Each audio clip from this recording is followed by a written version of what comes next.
If we're talking about pure stubbornness, narcissism, and ambition, absolutely no one beats Scarlett O'Hara.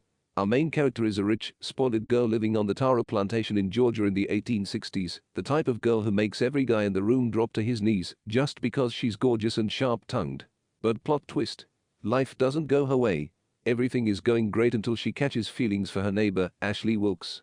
He looks like an artsy deep guy, but honestly, he's a massive red flag because he's already engaged to his totally bland cousin, Melanie Hamilton.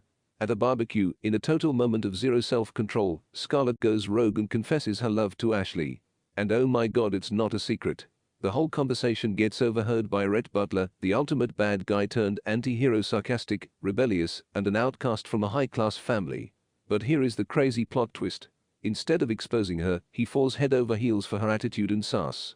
Talk about a toxic but fascinating vibe. To get revenge and save her ego, Scarlett impulsively decides to lock it down and marry Charles, Melanie's brother, even though she doesn't love him at all. Surprise, surprise, the guy goes off to war and bites the dust a few weeks later, making Scarlett a teen widow out of nowhere. The Civil War hits, and everything goes chaotic as Union troops storm in, burning and looting. Her mom passes away, her dad goes crazy from grief, and the taro plantation is left looking like a wasteland. With absolutely $0 in her bank account, Scarlett drops a legendary promise. "I'll never let myself starve again." Quote, she completely ditches her spoiled princess attitude, works the fields with her bare hands, and does whatever it takes to protect her land. But her absolute most insane move.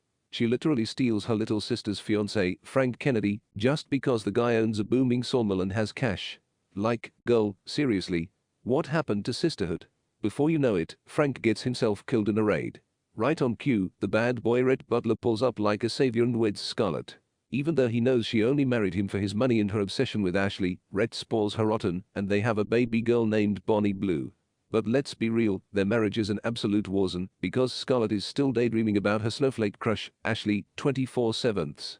Then, tragedy strikes out of nowhere when little Bonnie dies in a horse-riding accident, and shortly after, Melanie, the one person who always defended Scarlett and treated her like a true sister, passes away from failing health. The moment Melanie is gone, Ashley completely falls apart emotionally, and clueless Scarlett rushes over to comfort her crush. Right at that exact second, Rhett, who has loved and put up with her nonsense for years, officially hits his breaking point.